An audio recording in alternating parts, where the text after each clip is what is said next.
We've got Mr. Beast is what Marx warned us about. Title, I couldn't like click away from this like this person said. The title genuinely lured me in like a child seeking candy from a van. I like Mr. Beast. That seems to be a hot take now to say that though. I don't know. Mr. Beast is what Marx warned us about. I don't know. I think he's just passionate about making like the biggest possible videos that he can. I think like we like to point fingers at successful people, which is a very human thing. But I don't know. I don't, like I said, I do not know him personally at the moment, so who am I? Play.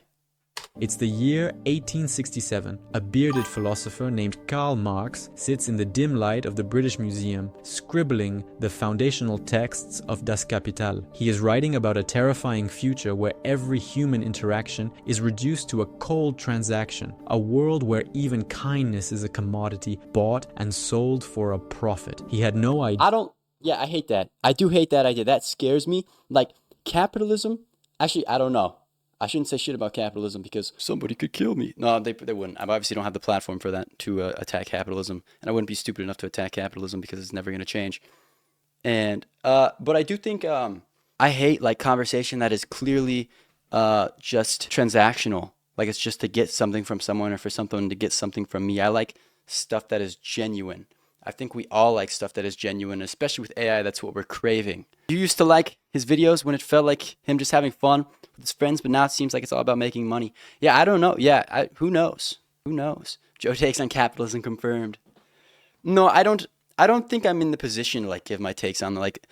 I don't think I'm in a position or have enough understanding of the world to give it like a take on whether capitalism is good or bad. Honestly, I think obviously there's pros and cons to everything, and that's all I can really like. That's all I'm really certain of. Obviously, some people are better off than others. Yeah. That over 150 years later, he would describe the career of Jimmy Donaldson, Mr. Beast, with frightening accuracy. We view Mr. Beast as the internet's greatest Marx described Mr. Beast with frightening accuracy. Philanthropist, a modern-day saint who builds wells and pays for surgeries. But through a Marxist lens, Mr. Beast isn't the solution to capitalism's failures. He is its final, most dystopian evolution. He has perfected an economy where human desperation is gamified, and charity is no longer an act of mercy, but a high-yield digital asset. Marx warned us that... That's interesting to think about. But, to be fair, I always would fantasize as like a kid of like high-stakes scenarios, be like, you have to do this thing right or else your like whole family dies. Like I have to like make this basketball shot or else my whole family dies type shit. I feel like it's kind of the same vibe and it's kind of exciting. I don't know. Mr. Beast's ultimate capitalism. Under late-stage capitalism, everything, even our empathy, would have a price tag. Mr. Beast didn't just find that price tag, he built a billion-dollar empire on it. This is how the world's most popular creator perfected the exact dystopian economy Marx predicted over a century ago: commodity fetishism. In the first volume of Das Kapital, Marx introduces a concept that explains why Mr. Beast's videos feel so mesmerizing yet so hollow. He wrote, "A commodity appears at first sight an extremely obvious trivial thing, but its analysis shows that it is a very queer thing, abounding in metaphysical subtleties and theological niceties. When you watch a Mr. Beast video, what are you..." I have no idea what the fuck that meant. I tried to like understand it, but I low-key have no idea what the fuck that meant. Hold on. Sorry. Let's read that again. A commodity appears at first sight an extremely obvious, trivial thing, but its analysis shows that it is a very queer thing, abounding in metaphysical subtleties and theological niceties. When you watch a Mr. Beast video, what are you actually looking at? You see a suitcase filled with $100,000. You see a brand new Lamborghini. You see a house being given to a homeless family. To the average viewer, these are just good deeds. But to Marx, these are commodities in their most fetishized form. In a Mr. Beast production, money is never just a medium of exchange. It is a prop. It is a visual effect designed to trigger. His take is obviously he's against the way Mr. Beast uses money. I don't know. I think some creator was gonna do this shit anyways, and Mr. Beast was just the one to do it. But what I don't like is how like many people copy the format and how like the whole editing style just like takes your attention and like annihilates your brain basically. Like you have no like it just tricks the editing style tricks your brain into watching basically. It's like perfected, sort of like how the algorithms have been perfected, and that I don't like. I like stuff that is human and raw, like I said, and that would be the only thing that I would criticize. But at the same time, like it was just he just found a way to perfect the videos. But it's crazy now that we found like perfect videos and like perfect music or whatever. Now we're leaning towards like imperfect things, right? That's kind of like what we prefer. Especially as shit gets even more perfect and perfect and perfect with AI. A biological response. Marx argued that commodity fetishism occurs when the social relationships between people are masked by the exchange of objects. Think about it. I hate that shit. That's exactly what I was talking about that I hate. Social relationships are masked by exchange of objects. I think a lot of people in today's world, the entire way they interact with others is for exchange, is for profit or business. We talk like some people, a lot of people, you talk in a way as if to get the most stuff for yourself. And that's not necessarily your fault, but the blame would be the product of your environment. You learn to talk go throughout life in such a way as to get stuff that's just like part of the world now. That we interact with people not out of like genuine care and honesty, but out of wanting to get stuff in exchange in business, which kind of like is sickening. Because like I said, to me at least, because I really like authentic and genuine stuff in conversation, especially as I've been in LA, in the scene, in the sort of in the entertainment scene. Like, if you have a platform, like nobody's gonna be fucking honest to you. Nobody's gonna be honest to you. I'm not talking about myself. I'm talking about people that I've been around. Like, I know people, nobody's honest to them. Everybody's just kind of gonna like kiss your ass as if to get something from you, right? And in that way, nothing they say is honest. I feel like it seems like it's exhausting, and it's a bit gross. But that's kind of like just the world, the state of the world. I hate perfection nowadays. I agree, Zappy. Fuck perfection. Too fake. Because they say there's no such thing as free lunch. Him doing good deeds like giving out free stuff has to take something in return. Well, I guess, yeah. I mean, that's an argument for sure. Joe, can I have a shout out on your socials to get famous? Shout out Zappy. Yeah, see, exactly. No, but like people, you're just going to kiss your ass and be like, oh my God, you're so awesome. They're going to want to be your friend and stuff, but it's never genuine. It's just to get something from you. Or it's like imagine like being a super famous person. If you're loved by everybody, nobody is ever going to be fucking honest to you ever about anything. Like, people are just going to be like, oh my God, you're so good. They just want to, like, you're so good. And I'm sure you get sick of that. And so, yeah, when you have a lot and it's objectively known by lots of people, nobody's going to be honest to you. Everybody's going to kiss your ass. And I feel like it'd be easy to lose track of reality. So I think that's why it'd be important to stick around with the people that you came up with. It's not just about the give and take of the physical products, but the non-physical too. Something like social points, which the influencer can leverage for other things, good or not. Exactly. You're right. Like social point. You could say that's exactly what I'm talking. Like status, right? I mean, a lot of it is who you know. And that's just the world we live in. We as humans want more and more, and we want to be at the top of the pack or whatever. Have it. So, I mean, that's just the world, honestly. We'll see what happens. I think I think more and more people start not liking that. As everything becomes perfect. Let's keep watching. Think about it. When Jimmy hands a random person $50,000 for staying in a circle, we aren't seeing a social connection. We are seeing a person's value reduced entirely to the cash in their hand. We don't see the systemic poverty that makes that $50,000 a life-altering miracle. We only see the magic of the money itself. The money becomes a godlike entity that solves all problems, hiding the ugly reality of the labor and desperation that created the need for the money in the first place. Mr. B. That's true. But I don't think capitalism will ever change, or the way that things are will ever change, because I do think inherently as a human you're wired for evolution, and whether we like it or not, or maybe we outgrow, or maybe we evolve like somehow, like consciously with AI and shit. But I think you're just wired for more. You're wired to want more and to continue wanting more. That's why I think I don't think it can go away. I don't think it would go away because of the nature of human beings. I don't think anybody is perfect. Beast is not giving away money in the traditional sense. He is converting human struggle into a high-yield digital asset. Marx warned that in a capitalist society, all that is holy is profaned. The sacred act of charity has been stripped of its human soul and redesigned to satisfy a recommendation algorithm. It is the ultimate commodification. Kindness itself has become a product you can subscribe to. Human alienation. Marx's theory of alienation is perhaps his most haunting striking critique of how capitalism breaks the human spirit. In his economic and philosophic manuscripts of 1844, he wrote, "The worker becomes all the poorer the more wealth he produces, the more his production increases in power and range. The worker becomes an ever cheaper commodity the more commodities he creates." Now, it is pretty crazy. Isn't it so fascinating that like 99% of people never question anything about the world, and we kind of just like go like through it like sheep, like, okay, this is the way it is, this is the way it should be. I wonder why we don't question more things. It's pretty fascinating. Yeah, influencers use money like a spectacle now. True. It is crazy because like, especially I know objectively, and I know that no human's life is worth more than another, right? No matter how famous you are, no matter what you have, your consciousness is still the same in quality. Your awareness is still the same in quality as the homeless man's. I'm not saying maybe they're not mentally sane, but your life is still as valuable. No life is more valuable than another. No moment is greater than another. But reality does not reflect that, which is super interesting. Like, I don't know, interesting in like a bad, like kind of a sad way. I think like it's an illusion, and people buy into this, that because this person has more status and money or whatever have it than me, they must be more important or of a higher quality of human being, which is not true. That's just an illusion that like people sort of buy into.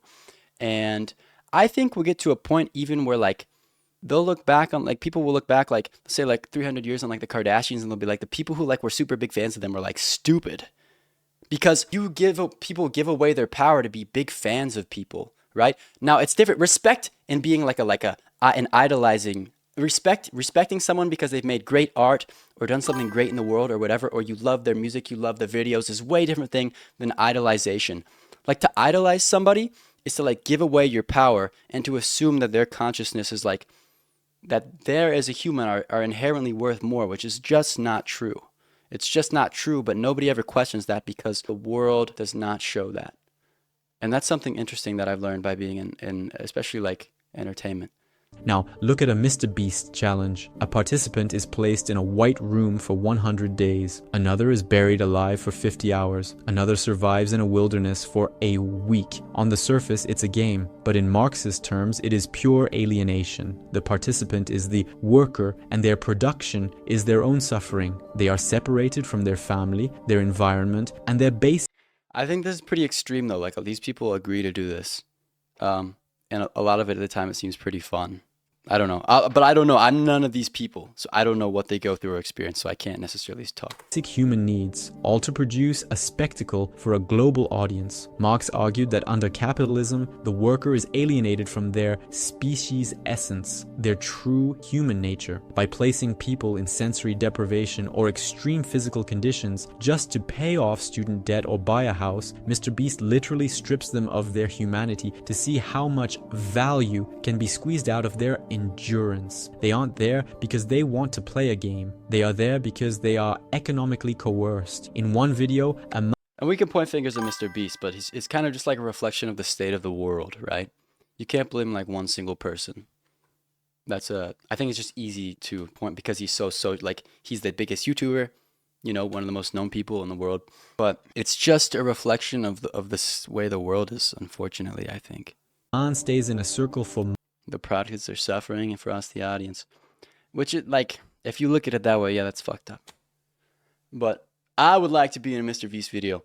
months to win money for his family. We watch his mental health decline. We watch him weep. This is exactly what Marx meant when he said the worker's labor becomes an object, an external existence that exists outside him, independently, as something alien to him. The contestants' pain is no longer their own. It belongs to the Beast brand. It is a raw material, like coal or iron, mined from the human psyche and sold to us as entertainment. The more the contestant suffers, the more wealth the video generates. They are a cog in a machine that requires their total alienation to function. They sell their life activity to obtain the means of subsistence, turning their very existence into a game of survival. Exchange value. To understand the genius and the horror of the Mr. Beast model, we have to look at how he treats human life as a balance sheet. Marx famously distinguished between use value and exchange value. In value, but have game shows not been doing this like for years?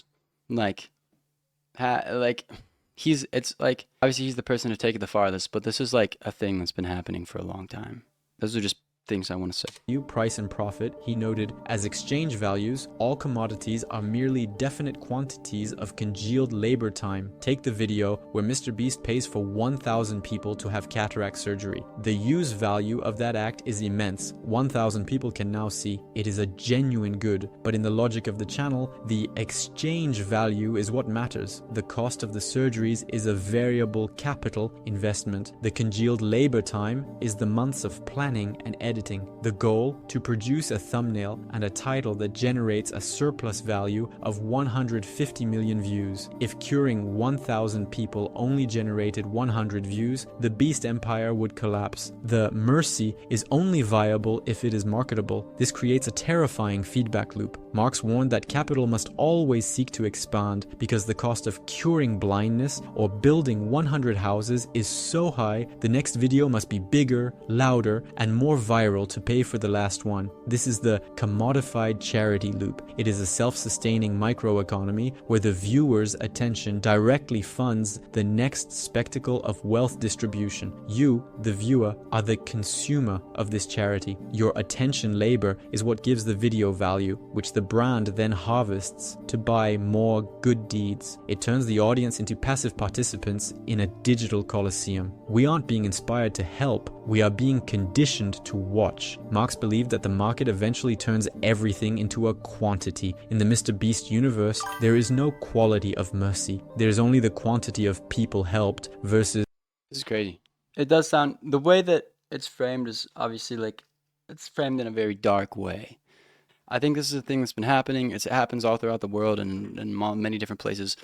It's just easy to like kind of point fingers at Mr. Beast right now because he's under like, he's got that bad rep, right? No quality of mercy. There's only the quantity of people helped versus the cost per click. It is a cold, calculated breakdown of the human heart into a spreadsheet. Capital. Okay, but I do think, like, at what point are we satisfied with the things we've done? Like, I think knowing when to stop playing the game is important, but I think knowing when to stop, knowing when to be satisfied is, like, important, but also very hard as a human being. It's just like, as a human, you always want more. I don't know. Accumulation. Marx's most famous command for the capitalist was... But at a certain point, obviously, I want to stop like pursuing things and just be like happy and satisfied and just be doing things because I enjoy it and not to get more and more. Accumulate. That is most... Nobody is satisfied with what they have. It's true. It's so true. And you know what makes it way worse is social media. Look at what they have. Look at what they have. I need more. Their life is so perfect. I was thinking the other day I wanted to make the opposite of Instagram, like Shitstagram, where you just post like the worst things in your life to show that you're a human too. Or like, I fell down today, or I shat my britches, or like my pants ripped, or like I got a hangnail or some shit. I don't know.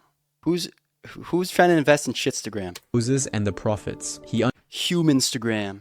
The capitalist was accumulate. That is Moses and the prophets. He understood that capital is not a thing, but a process. It has to move. It has to grow. If it stops, it dies. Jimmy Donaldson often says in interviews that he has $0 in his bank account because he reinvests every penny back into his videos.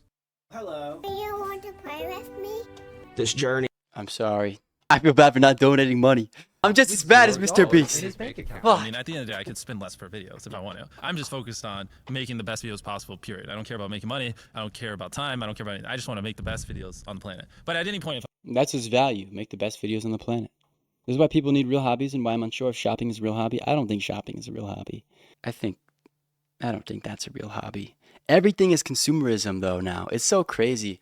Like, I don't know. It's kind of gross. Like, I just want to, like, I feel like we just need to go stare at trees and shit. We just need to go stare at trees. Like, instead of, like, going to shopping or, like, scrolling TikTok shop or Amazon, like, go stare at a fucking tree or something.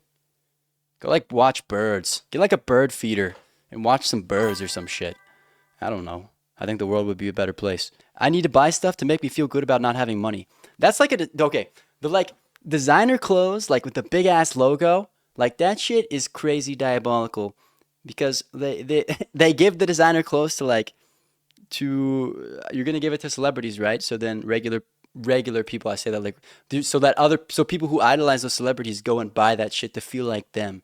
And so I think like wearing like big designer logos is just sort of like a projection of like a lack of self-worth, which is not your fault, but just like unfortunately like your decision in that what you're wearing is a product of the environment that you were raised in and the things that you were sold, the ideas that you sold.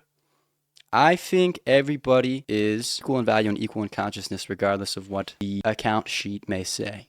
I was like, oh, I need to stop losing money. Don't spend $1 million on the next video. Just spend $100,000. You know what I mean? Many see this as the ultimate proof of his selflessness, but to a Marxist, this is the most aggressive form of capital accumulation imaginable. Jimmy is not a person. He is the personification of capital. By refusing to consume his wealth and instead dumping it back into production, he is accelerating the growth of his beast empire at a rate that traditional charities could never dream of. Marx described the MCM cycle. Money is converted into a commodity, which is then sold for more money. Mr. Beast has perfected the MSM cycle. Money is converted into a spectacle, which is then sold for more money. Because he reinvests 100%, he is able to build a monopoly of attention. He creates a barrier to entry so high that no other creator can compete. This is the microeconomic engine your client asked about. By operating at a break-even point on individual videos, he is actually building a massive, high-yield digital asset, the brand itself. This brand can then launch Feastables, Mr. Beast Burger, and massive merchandising lines. The charity is the... But don't like all business owners do that? They like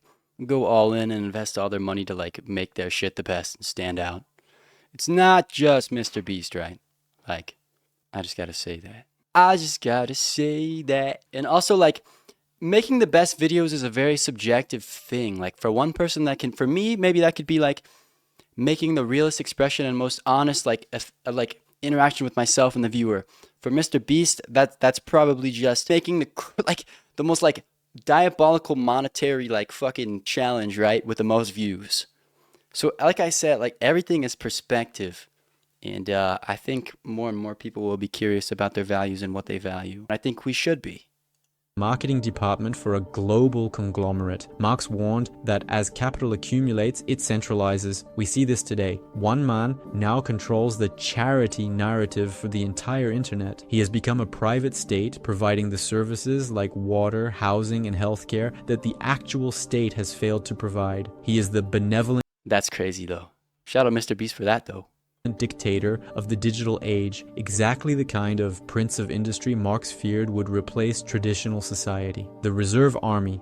Finally, we have to look at the people who aren't in the videos. Marx spoke of the Industrial Reserve Army, a mass of desperate, unemployed people who exist on the fringes of society. He wrote, "The Industrial Reserve Army, during the periods of stagnation, weighs down the active labor army. During the periods of overproduction and paroxysm, it holds its pretensions in check. In every Mr. Beast challenge, there are 100, 1,000, or even 10,000 people, but for every person in that video, there are millions more in the comments begging for a chance. Jimmy, please help me pay my mom's medical bills. Like, Jimmy, I'm about to lose my house." This is the reserve army of the beast economy. They are the millions of desperate souls who make the contestants replace.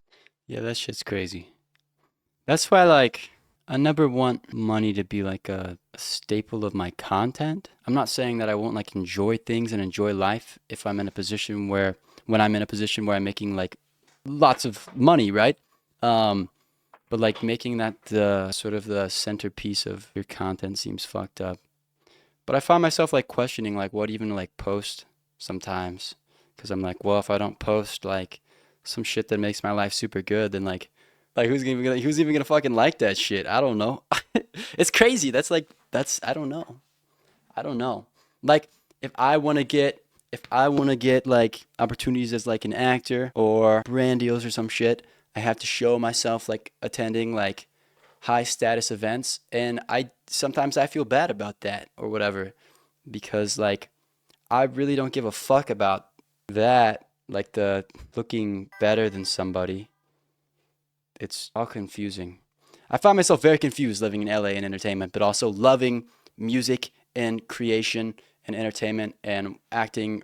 I like performing. I like being a performer. I like expressing myself, and I would like to do that at the best scale that I can do it at. So I don't know. I found myself conflicted lots of times. And I think lots of people find themselves conflicted on what to do. And I'll probably make a shit ton of more mistakes because I'm a human. Sometimes mundane things can be interesting. Yeah, I agree. I think they can too. LA is very artificial. Yeah, LA, at least the entertainment side of things, is very artificial. That's the one thing I don't like about it. Artificiality. But I love the arts so much. I don't know, it's confusing. It's like a sacrifice.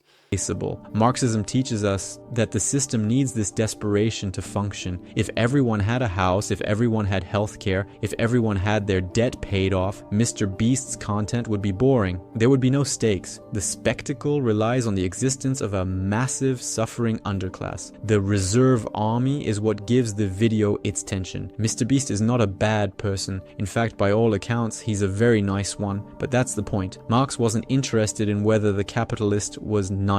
He was interested in what the system forced them to do. We aren't watching a man fix the world. We are watching a man prove that the world is broken beyond repair. And the scariest part, we can't stop watching. We are the ones providing the living labor of our attention, keeping the vampire alive. Damn, that's crazy. At the end, he turned it around from Mr. Beast to us. We're the ones watching it. The reserve army. That's crazy. Yeah, I guess I get the reserve army idea applies to like lots of things though, like famous people. I said like like people who are idolized, like let's say like a Kylie Jenner or like a Kim Kardashian. It's gonna be people who think that their life is like, I don't know, they're more like interesting. Their life is more interesting. They like want that. They want that, so they watch others. I think living vicariously through somebody, if it's something that you want to do, is just gross. Like, and you should just go do it yourself. Like, if you're that curious about fame, like just fucking go do it. Like you're a human, you'll find it. Maybe you love it, maybe you fucking hate it. Maybe you're like, oh, this is just hollow. Or you'd be like, hell yeah. That's kind of weird for me to say as a creator though, because I consume a lot of content too. So I feel like everything I say like has a contradiction or argument, and I try to be as open-minded as possible when approaching sensitive things or things that I'm passionate about. So at the end of the day, I don't know shit. But I do know that no human's life is more valuable than another, regardless of whether external reality reflects that or not. And that's something that like I am passionate about and positive about. I honestly like everything on the sun looks like, I wrote this in my notes like the other day. Like I like to journal. Sometimes I'm on my notes, whatever. I said, everything under the sun looks better on a screen than reality. I promise you that no life is better than yours. Since moving to LA, all I found is that people who are idolized are still just people. Moments that seem big are still just moments. I promise that no life is better than another. There is simply now and what you choose to do with it, and your now is just as valuable as the most successful person on Earth's now. And that's just not something they teach in school. And that is what I think about that. Now, obviously, I love music and I love content creation, and I would be cool. It would be awesome if like I developed a large audience in the things that I'm passionate about. But I'll be okay if I don't also, because I just like to do the things for the sake of those things. I like to make music because I like to make music. It's fascinating. I like to make content because I like to make content. It's fascinating. They're both things I loved as a kid. And, I mean, we'll see what happens.